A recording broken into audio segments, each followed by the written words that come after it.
Welcome back to Cure for the Common Game. Today we're going to talk about Xenagos, the life of the party. 6/5, 5 mana, indestructible enchantment. We're just about always going to have him turned on in this particular deck because, creatures and whatnot. It's the beginning of combat on your turn, another target, so he can't give it to himself, which is fine. +X/+X. Haste. X is the creature's power. So, what this did to me was, hey, seems like we need some big fatties.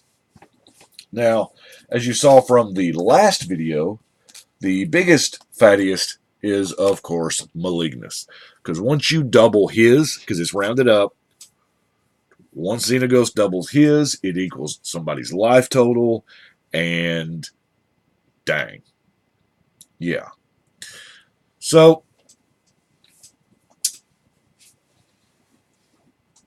I tried to center around, creatures and big creature mechanics. So let's do our ramp, as it were. I have a pretty normal package of artifact. I don't have a lot of artifact ramp. A lot of it is mainly color fixing.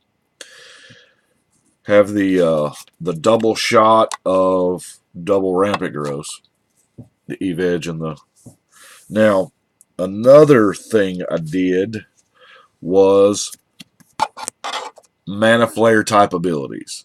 Mana Flare, Heartbeat of Spring, Zendikar Resurgent, Dictate of Karametra, and I'm even running that big dude that does the same thing. But while we're in enchantments, let's do the Gruul War Chant. Each attacking creature, so that's not bad, and it gives them pseudo evasion. More times than not, you're going to out-creature your opponent, except for maybe the occasional token deck. But we're gonna win dude math most of the time. Fires of Yavimaya. This particular Fires of Yavimaya I've had for a long time, back before sleeves were prominent. Yeah, you can tell it's gotten some love. Anyway, your creatures have haste, and you can, sack it to do a little combat trick once. Now, Cream of the Crop is a card that gets not enough love. It is amazing. Now, it does check power, so it kind of falls right in line with our high power theme that we're doing. And you can set up your next draw, or a buddy of mine used this for Kinship and Tree Folk, and it was amazing. But anyway, love Cream of the Crop. Certainly worth the 2 mana investment. Overwhelming Stampede and Overrun. Since they are sorcery, you do it, and then you go to combat, and then Xenagos does his thing. Sure. Now, Stonewood Invocation and Might of Oaks. Also, I've got them in there simply because you pump the creature and then lay your general ability on top of it, and it gets sickening. Now, Fatal Frenzy is for when you absolutely gotta do some damage this turn. It's more or less a berserk, if you will, although nowhere near as good. Atarka's Command. You might not believe this. This is the card I've never cast slot. You believe that? I have never cast Atarka's Command. Anyway, 4 options. You get 2. +1 and Reach is sexy to me. And then Gruul Charm. Now, all the rest are creatures. And because we are creature heavy, yes, I know I just showed y'all all the non-creature stuff. But Ruik Thar, he loves him the creatures. He really does. Kamal, good use for all those mana doublers you got. You can just, how many times can you activate Kamal? Yeah, just at the same cost as Overrun even. I mean, they put Overrun : on a creature. Oh, so beautiful. I guess this could also be mana ramp as well. I tried to do just, value creatures. The Lambholt's going to get better whenever you play a creature. Terastodon is, of course, our removal. Soul the Harvest is going to draw some cards. And this guy, the Tracker, is pretty much creature kill because, most of our creatures are going to be way bigger than theirs. They fight. Bane of Progress is going to slap Brea in her face, or Karn, or anybody else. Anyway. But, Earl Miststalker kind of hates this guy too, doesn't he? Yeah. I mean, Brea is the first thing that my mind goes to, but Earl Miststalker, Kimba, Jorkadine, Bruna. Well, Bruna don't really care that much. You just get him back. But you see what I'm saying. There's a lot of decks out there that Bane of Progress just absolutely mutilates, and that's the only reason why we justify 6 mana 2/2. Because most of the time it's not a 6 mana 2/2. Chameleon Colossus, also another great mana dump. Plays Slagworm, Hexproof. Now, Mossbridge Troll is a pretty good target for Xenagos. Just saying. It's not hard to get 10 power worth of dudes.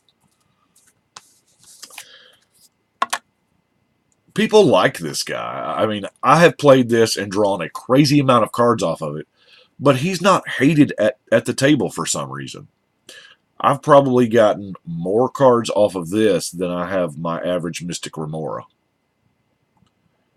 And as soon as you play Mystic Remora, people are like, oh, but Heartwood Storyteller is like, I guess it's because it applies to everybody. But not again. Hey, play creatures from the top. Wilderness Elemental can get huge. Feral Animus is another great mana dump. Not only is it a great mana dump, it helps. It pumps itself. It gets really big. A couple of activations on this. Let's see. 3 mana takes it to a 4. Another activation takes it to an 8.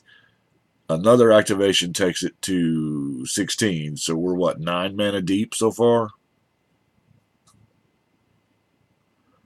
But if you've already overrun or, God forbid, Might of Oaks. Yeah. Anyway. Molimo. Number of lands you control. Generally, that's going to be 7-ish.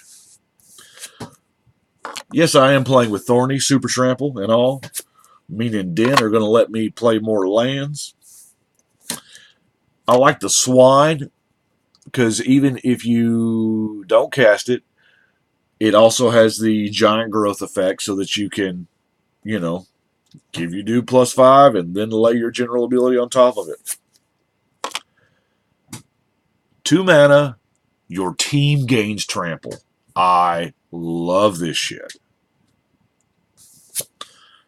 Flameblade Angel we talked about. I'm going to steal some of your dudes. Probably your best dude. I'm just saying. Now, Tarn Mauler, which when it came out, everybody was like, oh my god, this is so good. But then, they just kept making better and better versions. So, Archetypes. Is it weird the red one gains trample? I think it's weird. I think the green one should gain trample. But the green one gives it hexproof. But, whatevs.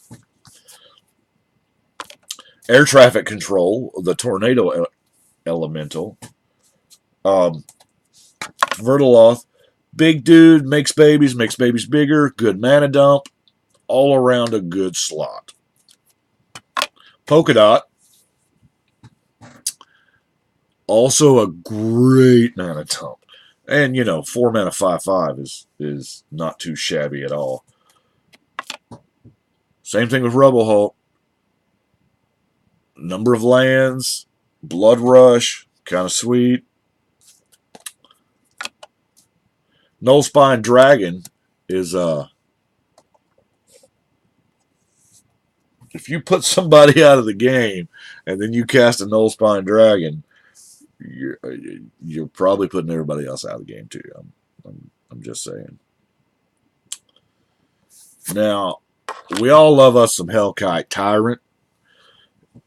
I'm not intentionally hating on artifacts. I mean, I'm not running Shatterstorm or Creeping Corrosion, but 6 mana for a 6/5 flying trample,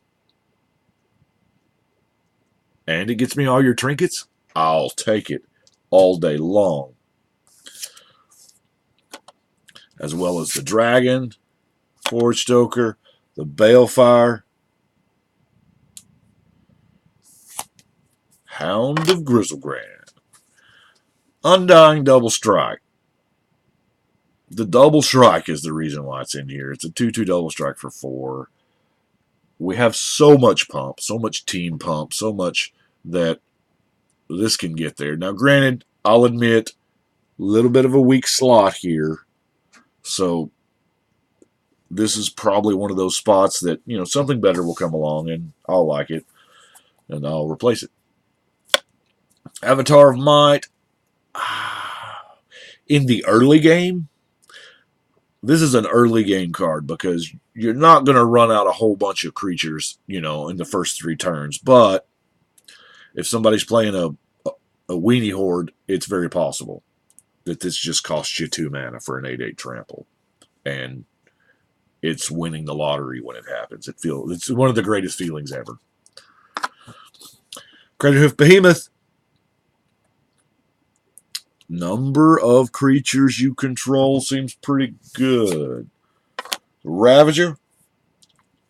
No, not that Ravager. This Ravager.